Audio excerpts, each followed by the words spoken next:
Hello, everybody. Welcome to yet another episode of Techie DV, recorded at Everything Electric Show in Harrogate. Or Harrogate. Once again, I have my beautiful panel with me, Rob and Gary, and we're going to be talking about everything electric show and our experiences and other things. And of course, we're very happy to be here because as joint Yorkshiremen, to actually have an event here in our home, not necessarily our home county, because of course we're not posh enough to live in North Yorkshire. No, we're both from West Yorkshire. We're West Yorkshire, slightly down the scale, but not that far. It is, but it's good to be up here rather than back down south. It's a beautiful place. That's all we're going to say. There's going to be loads of silliness today, but we obviously going to be talking about the episode and the show. So I'm saying we're going to be talking about the show. It was going to be mostly Rob and Gary because I've been stuck in the room recording podcasts. Yeah, you, the listeners, are in for a treat. He's got so many podcasts that he's done over the course of the weekend. So 111 he's managed to record, I believe, over the last 3 days. Yeah, I didn't sleep. If you're listening to this just as a curiosity to see what we're going to say about the show, subscribe and get all the other stuff. So he's spoken to some really good people from the industry. So yeah, and a plumber. He had a plumber in, and they were talking about how to fit a new head on a shower. We're not going to go with that silliness. That's too much. Okay, let's turn this back down. So we've arrived on Friday. What did you guys experience on Friday? What do you remember about Friday? I've slept since then. So, of course, the beauty of Friday is it has two things that are different to the other days. First of all, that's when the media are allowed in. Well, no, they're allowed in every day, but they're specially sort of accepted on day one, and they have access to the show a couple of hours before it opens to the public. So we got to go around and have a look at the release of the Skywell BE11, which I've filmed. So it's coming to my YouTube channel. So search for RS Thinks, and you'll see that soon, probably next week. Why doesn't he get that beeped out when I get my stuff beeped out? Keep talking, Gary.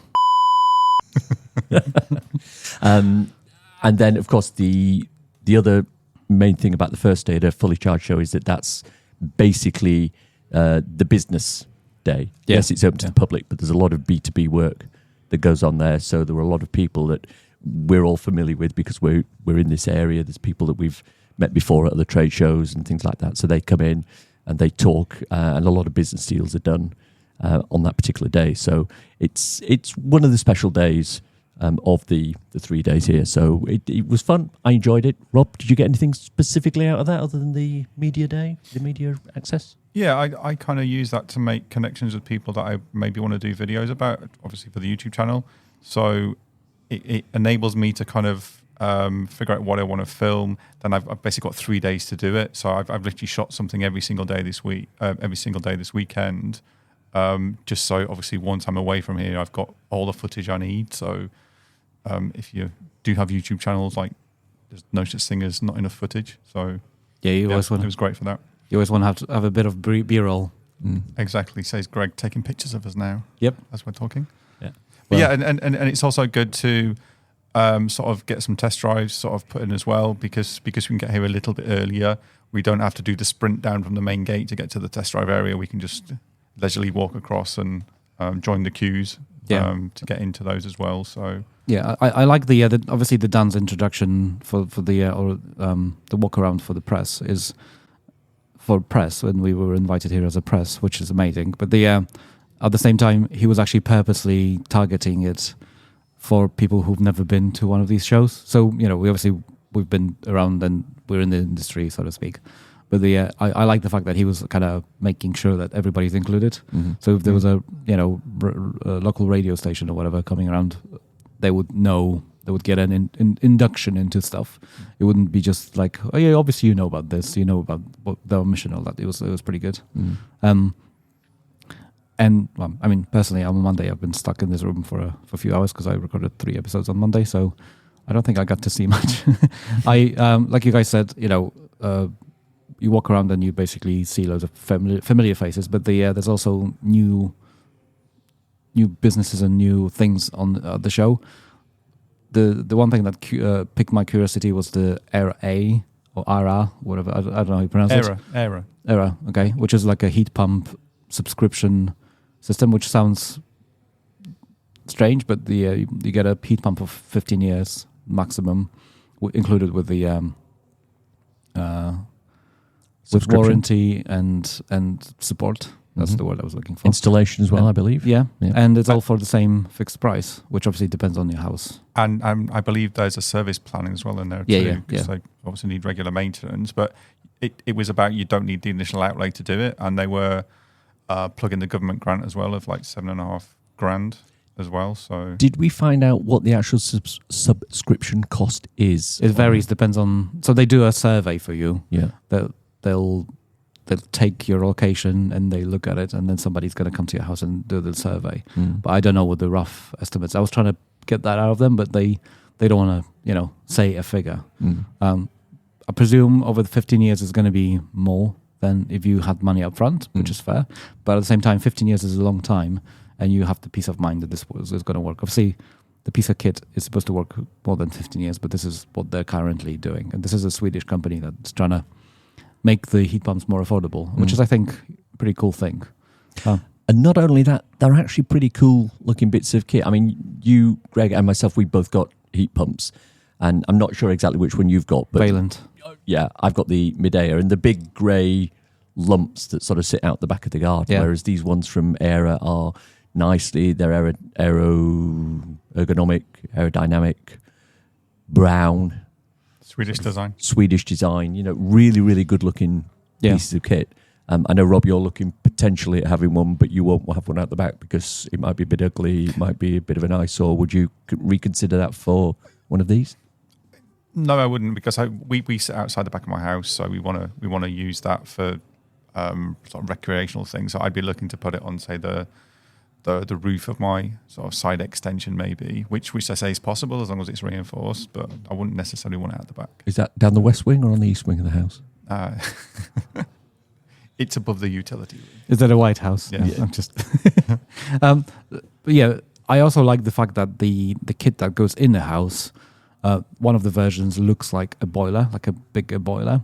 So you can basically take off your gas boiler and just put it on, and your aesthetics inside is not going to get any worse, which is kind of fair. I think that includes actually the hot water tank inside.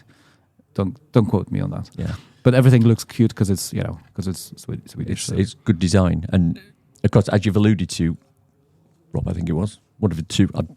It's only been 2 minutes since we've been talking about this, and I've already forgotten what we said. But I put out a fairly hefty chunk of cash to have the heat pump installed. I know you did as well.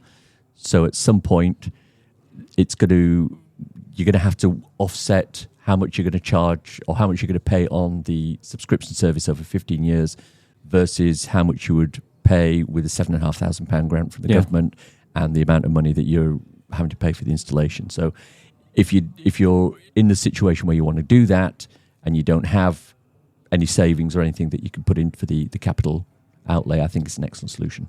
I mean, because we had the extension being built and a lot of work, we ended up paying, £1,000. I don't want to say how much, but but you had the underfloor heating put in at the same time. Yeah. So that cost you another load.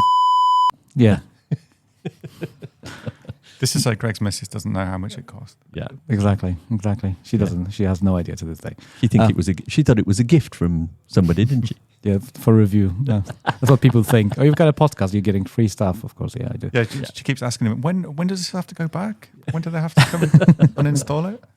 So, yeah, that, just in all seriousness, that was the something curious. And the for people who are heat pump curious and want to go to one of these events, they always have a whole area where you can go and talk about energy, not only heat pumps, but you can have an advice consultation from an independent builder or heating engineer or whatever. Yeah. And this year it was sponsored by OVO, but I don't think they put their people in there. I think it's still local, handymen basically, or no, I shouldn't be calling them handymen, but you know what I mean, like people specialists, yeah. Independent tradesmen. That's right. And women. I think that's something that's worth calling out, because we've been going to these fully charged shows for quite a few years now, and it was predominantly the Everything Electric show. My bad. Have we got the sound effect of somebody slapping me? Yeah? Not yet. Okay. So we've been going to these shows for quite a few years, and it was always predominantly electric vehicles and war chargers.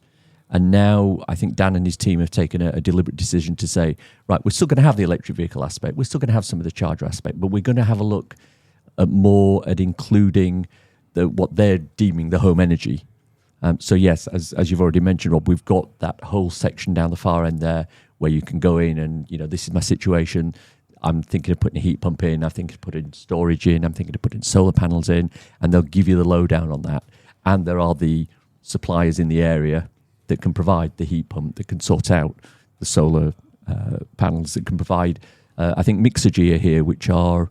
like a smart water tank. Exactly, yeah. So it's all here, it's all under one roof. And they didn't have that 3 years ago. So it's something that's new. And I think it's quite a popular aspect. It caught on, yeah. Absolutely. I mean, I remember the first one that was happening in Farnborough, I believe.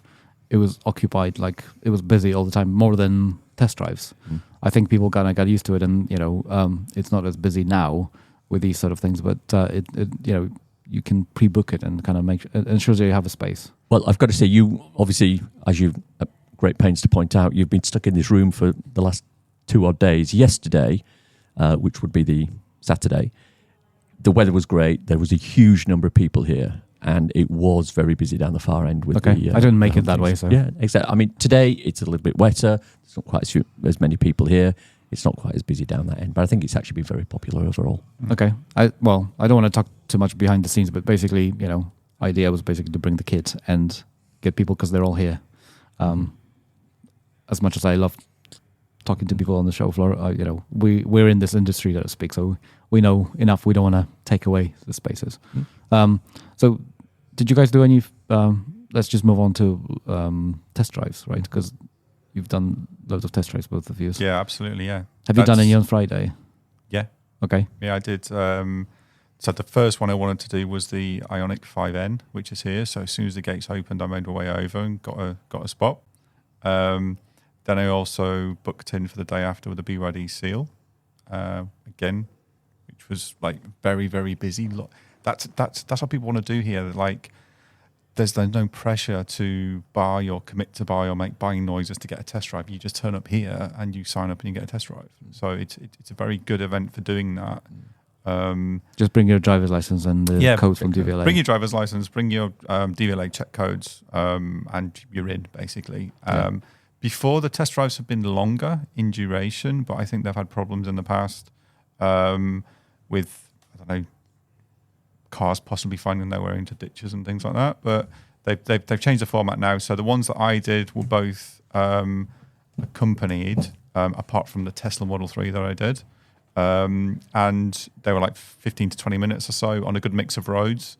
And the roads around Harrogate are really good. You've got hills in there, you've got bends, you've got long straights. So if you're in a performance car, you can put your foot down where legally allowable to do some speeds that are quite high, which was quite good. You mean up to the speed limit? Up to the speed limit, yeah. There's a good dual carriageway, so you can do 60, 70 if you wanted to there. You can also stop on a road that's quite quiet and then floor it and see what it does, up to 30 miles an hour or 40 miles an hour, of course. So I drove quite a few. The Ioniq 5N was a nice car, but just I think my test drive experience was a bit naff because we literally came out the showground, took a right, drive down the road, got to the roundabout, turned around and came back again. So I was having to drop back myself to be able to create speed to sort of experience the acceleration.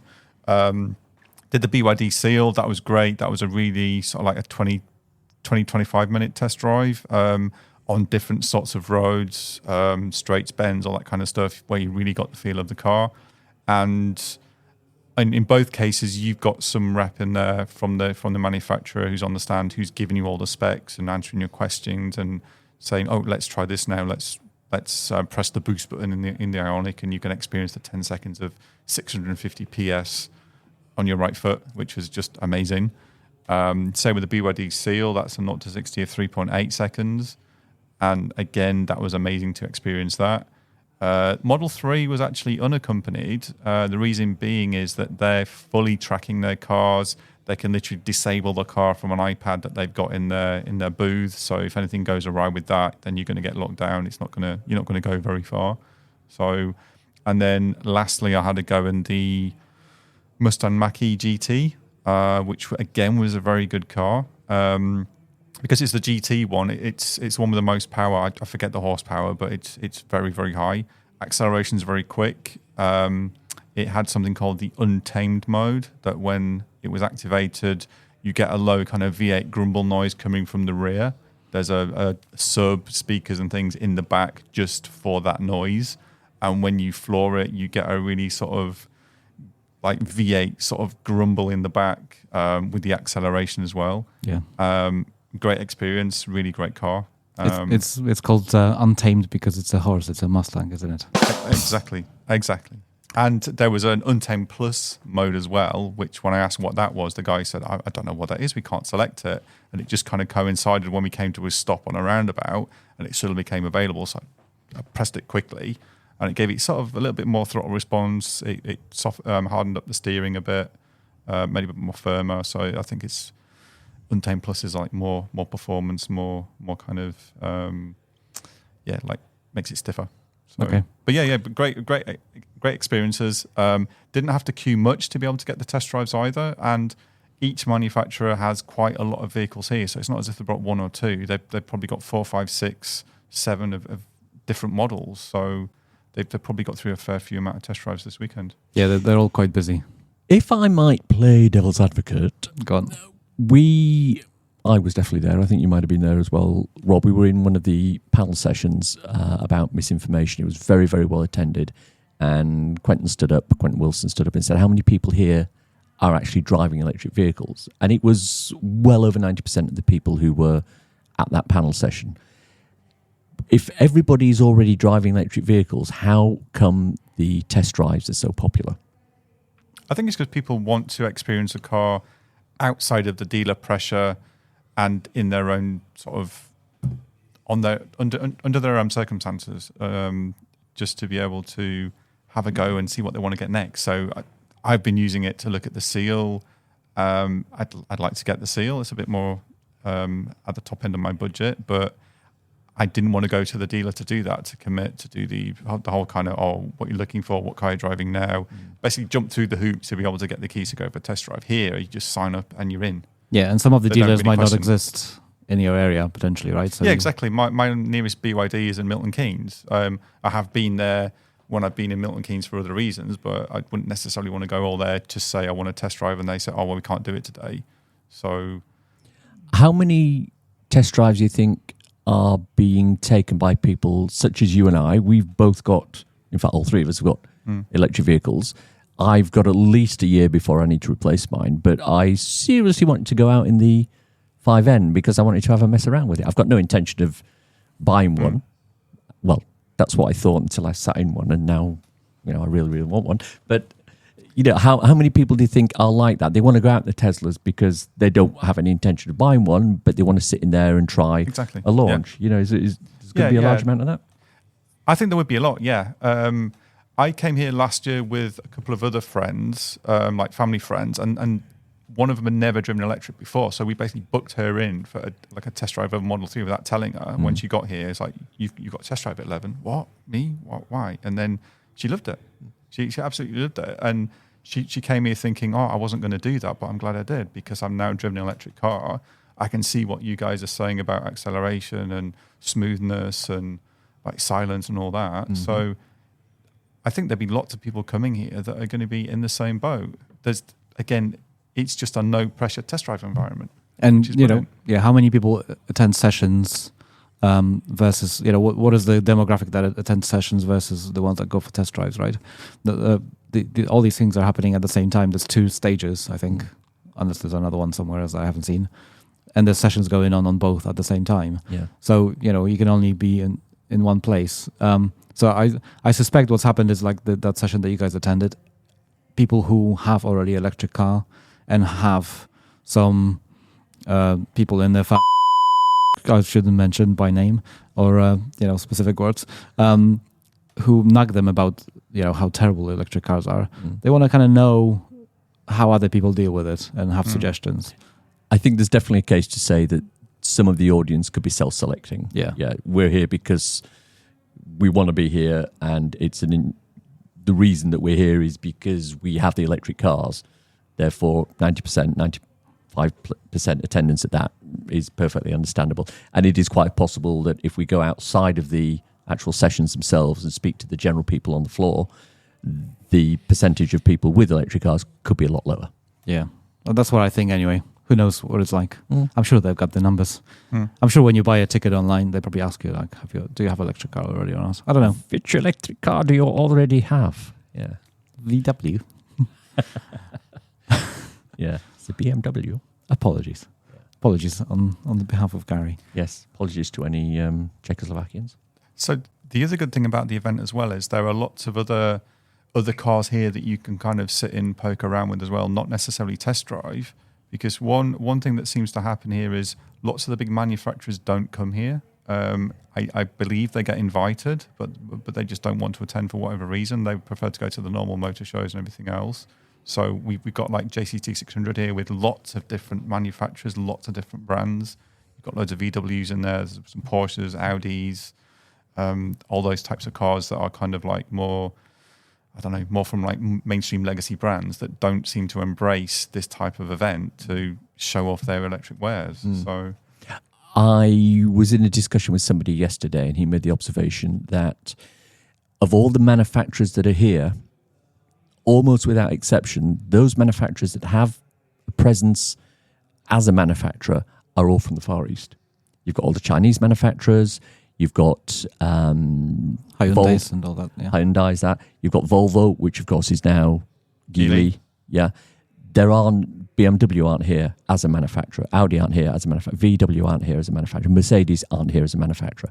But Ford is here. Ford's the exception. Yes. Yeah. And they had a so-so display. They brought their big articulated lorry that turns into a display centre like they have at the Formula One races. And they brought a plug-in hybrid. They brought the Cougar and they brought the Explorer. How come he was allowed to say plug-in hybrid without it being beeped?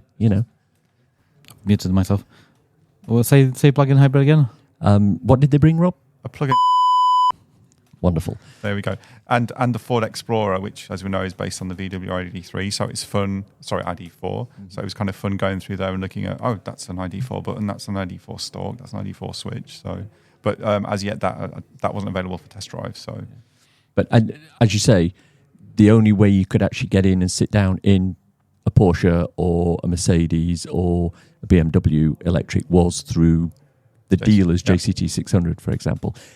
And I think that's actually quite indicative, but I don't know what it's indicative of. Why is it that the Chinese manufacturers, the Far East manufacturers, feel that it's a good investment to come here, whereas the ones who are currently contesting the ZEV mandate and complaining that they're not selling enough electric cars are not here? I wonder whether those two things are related. I just want to point out as well that the people manning the JCT 600 knew their stuff. Like we were talking to people from Porsche, from VW, and it seems they were from the actual dealerships where these cars came from. They weren't just like generic people brought into for the event. They were actual dealer staff. So we were asking them some quite technical questions, and they knew the answers, which was great. So I know for a fact that JCT 600 have employed non-salespeople to provide answers to potential customers who want to come in and learn about electric vehicles. I've interviewed one of them on my podcast, and they're not commission-based. They're not incentivized to sell.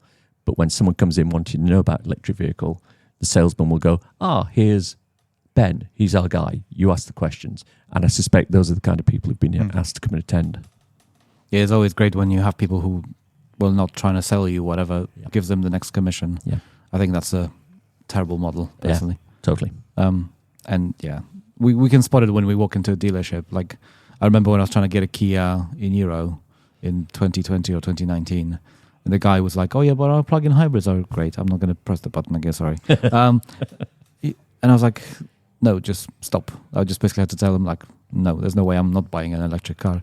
Now you walk into a Kia dealer and every single car is electric, and I sit there, or bar like two, and I sit there waiting for somebody, and people are coming in asking which one's electric because they want that one, or they want to hear from the salesman. Kia's not here, but obviously Hyundai is, so they're kind of representing the brand. Yeah, I don't know why VWs and all that are not here. They should seriously be here, but again, going back to our other discussions, we're missing the EV experience center. Totally. Yes. Yeah. Absolutely. What else have you guys done? Have you done any test drives on Friday, Gary? I didn't do any on Friday. I did 3 on Saturday. Okay. Though I quite like the look of the Volvo EX30. So I thought I'd go out and have a go in that. And I summarised it as being, it's very close. It's very close to being a good electric car, but there's a couple of things that kind of let it down. It is quite popular, What, the Volvo? Yeah. Well, that particular model for electric. Yeah. I mean, as you point out, Rob, it's got a lot of commonalities with obviously the sister brand Polestar. There's a lot of absolutely, similar kinds of things. From a software point of view, it was running Android Automotive. Yeah. So that's where basically think of Android Auto, but it's fully integrated in the car. So when you say "Okay Google," it's actually controlling the car. So "Okay Google, set the air conditioning to 17 degrees." It actually does it.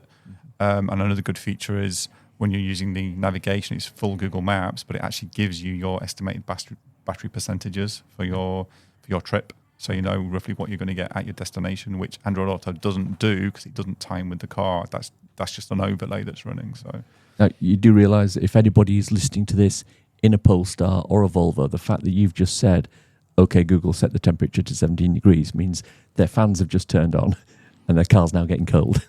Okay, Google, subscribe to Take It EV podcast. Okay, Google, subscribe to EV Musings podcast. And my phone's just going nuts now. It's just on the desk in front of us. So yeah. I was riding shotgun with Gary on the EX30 test drive, and I thought the car had been basically Tesla-ified. So everything was on the front screen, the speedo, everything else. There was nothing on the door because the switches are transferred to like the center armrest for the driver and passenger.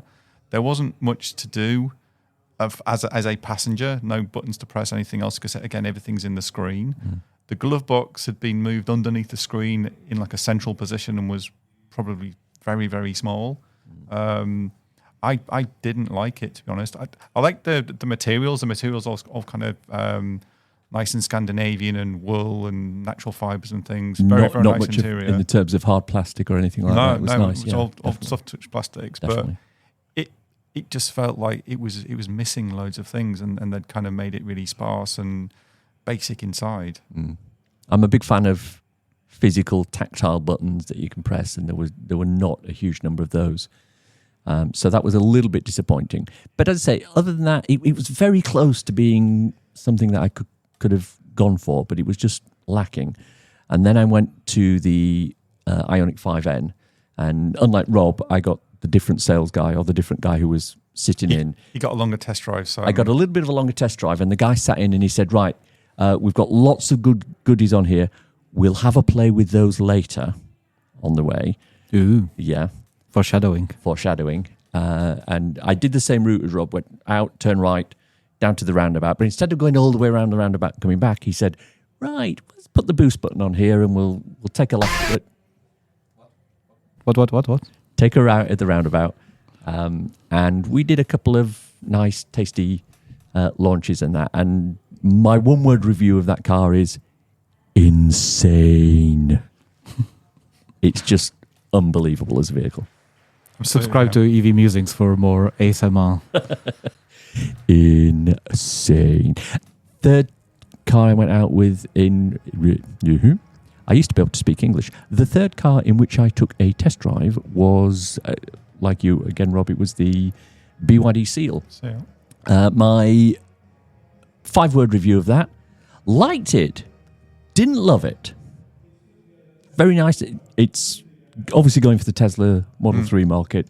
Very well appointed inside, lots of gadgets. It's got buttons. It's got lots of buttons. It's very tactile, nice materials.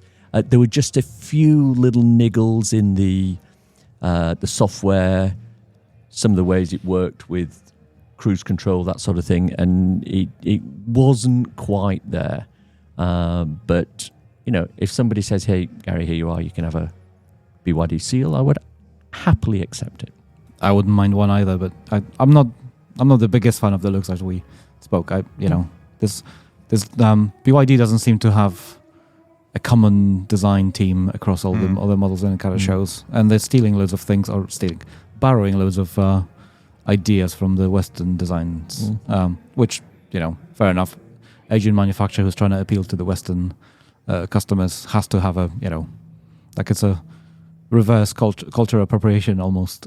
So they have to have a bit of hopefully they're going to refine it. By the way, if you hear any noises, again, we're recording at the Everything Electric show, so we have loads of background noise, and we're just outside of Giga Theatre, basically in the room. So there's some echoing noises. I think they're about to wrap up. I think it's the last session of the day. So cool. So let's just walk forwards. Like, what else have we done that was exciting and worth mentioning? And there were a couple highlights? of very interesting panel sessions. Imogen Bogle and Jack Scarlett, two of the Fully Charged show presenters, did a panel on behind the scenes of Fully Charged itself, and they told some quite interesting stories about. If you look in certain videos, you'll find out that at the start of the video they're wearing one set of clothes, and at the end of the video they're wearing a different set of clothes because they broke for lunch and spilt food all over themselves. So they've had to scramble to find a new set of clothes to complete the shoot in. EV acceleration, right? Yeah, well, yeah. I see, just spill everything over. And there's a very famous one of I forget which one it was, but Lewis was one of the cameramen was following. Could have been a Rivian, I think, or something like that, and he was in the camera car and he went over a bump and it smashed the rear window of the vehicle that he was in because it was just so rough, and to think the EV managed to survive that, but the car that was following it with the camera in didn't, or the car that was preceding it with the camera in didn't, because he films out of the boot at the back, the hatchback. He doesn't open the hatch. No, he did. But Okay. it I see. smashed the glass. It sort of fell in on him. Oh, wow. So, okay. Yeah. That's no good. No, not at all. Again, missed that session because Because you were in here recording 211 episodes of Take of It the Easy. podcast, Take It Easy podcast. For the benefit of you, the listener. Yeah. There was also, as I said, the session with Quentin Wilson, Colin Walker, a couple of other people who, I think Lorna McAteer was on there as well. And they were talking again about misinformation, fear, uncertainty and doubt. Some of the latest myths that have arisen. What was one of them? The Tesla accelerates so fast that my hair is falling out. I've never heard that one. That sounds ridiculous. Tell me more, sir. No, well, they're all ridiculous. That was a story from America that someone had picked up on. Yeah. So, yeah. I mean, in America, the hair might have been attached rather poorly by somebody who's just doing a hacky job. I'm sorry. But then there's the other one of, well, you're actually you're getting all the microwaves that are coming up from the battery because you're inside a Faraday cage or whatever, and it's causing cancer or things like that. And it's kind of, no, it isn't. There's people driving around with pacemakers. Yeah. And Lorna McAteer, who's the head of fleet at National Grid, said she had people with pacemakers in her fleet who were coming and concerned about this, and they did the tests and the review, and it's absolutely fine. And when they people that were already driving electric vehicles and they were happy with the electric vehicle, but then they'd read this story recently and they were then questioning, is this story true? Because I'm driving an electric vehicle. It's like, well, you were fine with it before. This story's come out. This story's blatantly not true. Mm-hmm. Don't worry. Yeah. That's, to me, that goes to the heart of some of the misinformation. And here. This is once again one of those sessions that probably 50% of the people in attendance are going to be people who already have EV cars and have funny members of the family or friends, and the other 50% are going to be people who actually genuinely are concerned about these things because they read them, and it's really wasteful that we have to spend time talking about these things. But that's the world we live in, I'm afraid. Absolutely. Well, it's the negative stories always come to the forefront. The positive stories don't. Yeah. So we have to mention them and bring them up. And again, we have to use whatever platforms we've got to spin it the other way. Yeah. Like we have positive experiences using electric vehicles. So we're going to tell you about them as best we can. Mm. There was another session that I attended actually today, which was all about sort of the bigger picture of electrification. So you have an electric vehicle, you can then use vehicle to grid, you can link it in with your battery, and you can create a whole ecosystem where you're helping the grid and the grid is repaying you because of the help that you're doing. And what that's doing is it's reducing the peak electricity demand. It means that we don't need as many gas power plants to deal with the peak, and that's reducing everybody's bills overall. And it's aspects of this that a lot of people don't really understand the detail behind it. And because they don't understand it, they ignore it. And they're actually missing a huge part of the electrification, the aspects of electrification that are started by people like the three of us who've bought electric vehicles. And do you have the battery installed yet? No, I don't. But you're thinking about it. I would love one, but yeah. We're back to the money issue, and that's fair enough. Because of course you only paid however many thousand it was. Go on, beep it for me. You mean for the That's exactly it. But yeah, you've got this. It's like the gateway drug. Basically, you get an electric vehicle, and then say, "Oh, well, I'm going to get a battery that goes with it, and then I can start doing vehicle to grid if I've got the right hardware/software, and then I can start doing solar charging, arbitrage. So I buy my electricity in at cheap rate, and then I can sell it back to the grid at peak rate and make money on the difference." Yeah, it gets people from different angles, but there's always a common. It swings you in a different direction all of a sudden because you see, okay, actually this whole electrification thing isn't that bad. There's more things I could do. And one of the examples they gave, I forget where it was, but there is a company, Veolia, who do the refuse collections. Yeah, they've got a couple of electric bin lorries with huge batteries. Yeah, and they go out at 5:30, 6 o'clock in the morning, and they do the round. And they come and they empty the bin lorry, and then it goes back to the base, and it's still got 75% of its battery left.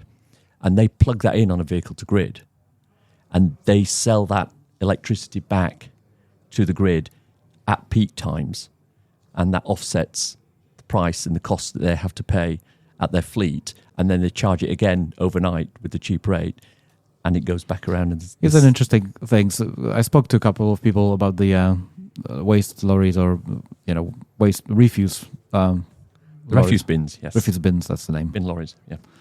Apologies. Apparently the actual squeezing of the content and putting things in takes way more power than actually driving that thing around. Even though it's super heavy, the most electricity or power goes into the squishing and tilting things inside. Mm-hmm. And I was quite genuinely surprised by that. Yeah. Unless obviously you have to go 100 miles each way to do it, but which they don't. They usually just work in the local area. Yeah. But I said to myself, that just makes perfect sense for the batteries then. Like, yeah. And sort of linked on with that, and I know you did an interview with Mark Potter from 3TI talking about vehicle to grid. Yeah. And hopefully coming soon to this very podcast. There is the possibility then to leverage vehicle to grid so that you can put one of their 3TI units, the solar powered units in there, hook 10 or 12 vehicles off it, run the office or the building that it's attached to from the battery in the vehicles, and still then recharge it back at the end of the day so that when the individuals leave, they've got the battery that they need, and the power that's being used to power the building has come from their batteries. And again, there's the arbitrage of the cost of how much it's cost them to get the power overnight versus how much they've saved through using the batteries instead of peak time power. And again, it's not you might disagree. It's not rocket science for how this works. Yes, there's an amount of complexity involved in the technical bits underneath it, but at the end of the day, buy cheap, sell expensive. Yeah. And it works out for everybody. Yeah, and it can be automated, so you don't have to think about it. Yeah. I didn't go to as much detail in that regard or in that particular aspect with Mark because we geeked out on CCS and other things. But geeked out. Can you imagine? I know. Yeah, sure. What happens when you get two like-minded people who are... The word you're looking for is engineers. Oh, thank you, Gary. Anyway, because we might be kicked out of here in 10, 15 minutes, who knows. What else is worth highlighting? What we're trying to say is basically, if you have anything like this going around in your area, everything electric show, just don't think about it, just go. Take your family. There's ice cream outside, there's things to do. The next one, I believe, is October. Or did I say there's pizza as well? Farnborough, yeah. In Farnborough, yeah. Farnborough, October, Everything yeah. electric Farnborough in sometime in October. It's 50-50 about whether the weather's going to be good or bad. Well, in October, yeah. That. Just Google everything electric show or fully charged show. Yeah. But it's good. They've got stuff here for the kids. They've got competitions. We came past earlier on and there were a whole load of kids building Lego. They had a Keepy Up competition that was being run by BYD. You could win one of the little octopus I have in the competitions to win the little... Yeah, there were always massive queues to that. Yeah, massive queues for the octopuses. Yeah. The big roulette wheel to win prizes, so the adults can win money off their bills, I believe, and the little ones can win little octopuses. Octopi. Octopi. Of various sizes, while Yeah. stocks last. Yeah. Did I mention pizza and ice cream? No, but you can mention it again because, It's all here. Pizza and ice cream. It's all here, yeah. Pizza. Burger. Pizza. Oh, beer. Beer, the source of and answer to all life's problems. Anything else, Rob? Any other highlights? What did you like about the... well, people will watch, hopefully, the review of the car you... The Skywell. The Skywell. Yeah. I forgot the name. Sorry. Any hot... Yeah, so the Skywell is a new brand coming to the UK. It's going to be by a company who's like a multi-importer, so they're bringing in lots of different vehicles over that they've kind of cherry-picked from various manufacturers, mostly from China. This car is very, very highly spec'd. Think about some of the German brands that I'm not going to name, but it's a comparable spec to those with the quality of the interior, the specification, the toys you've got in there as well. So it's very, very, very, very good sort of vehicle that's obviously coming out. So yeah, that's good. I sat inside that. I quite like the interior. There's some wood in there. There's not huge amounts of hard plastic or the piano black scratchable plastic. scratchable stuff that Yeah. leaves all the Fingerprint fingerprints. Like I've got in my Nero EV. Yeah. Yeah. I don't know what I've read the specs, but I don't know what the performance is like because obviously nobody's yet taken one of these out on the road. I believe you've got... Yeah, I'm trying to get like a invite to the press drives and things. So I've obviously with the video coming soon, I'm going to talk about the specs, but it's another thing to drive it. So hopefully that will be coming soon later in the year when they get some over it into the country. Yeah, but it's a really good car. It's lots of space in the back. I'm 6'2", and if I'm sitting in the front, I can sit behind myself, and I've got like acres of leg room. The boot's massive. It's got a sunroof that opens, which is quite niche. It charges quickly, big battery, all that type usual type of stuff, really. So more details to come, and obviously once people start driving them, test driving them, then we're going to have more details because it's a new brand at least in the UK. Yeah. I've never heard about them before. So, anything else before we wrap up? No. I think we should say thank you to the folks at Everything Electric. Yeah, thank you, Dan. Yep. Dan Caesar, Amanda, who's I think it was Amanda. Hold on. Sophie, who's been emailing us with all the details about the media things and sorting out our media passes and yes, everything. Sophie was amazing. It's Annabelle who's actually organized this whole media room for me, away from the actual media room. Mm-hmm. So I'm very grateful for that because imagine imagine not being able to do this, I would have been enjoying the show, and we wouldn't be talking about this today. I mean, don't think it's anything posh. It's exposed brickwork. There's one tiny window and a whole stack of chairs in the corner there. But I think this is a cloakroom / staff room, but still, it's a room. It's a room, yeah. And this is what the venue has. So unlike the Farnborough, where you have multiple rooms upstairs that you can actually open up for people, this is what they had to work with. So, and I have to share it with other people, but I don't mind, and they don't mind. So, and we all should thank people like Dan and Robert and and Sophie for actually giving us access to these shows, because 100%. We are all, self-deprecating, but we don't have millions of viewers or listeners, either of our podcasts or the YouTube channel. So other venues would have told us to sling our hooks, basically. But but Dan, he's always very nice and helpful. So thank you guys. And like we said, we were given access to this for free, but we're not getting paid anything. We could have been like, "Oh, it was crap," and please don't come to these things. But we genuinely think this is amazing, and Absolutely, and it's very useful. Yeah, it is. Right. So this has been Take It EV Show. I'll see you on the next one.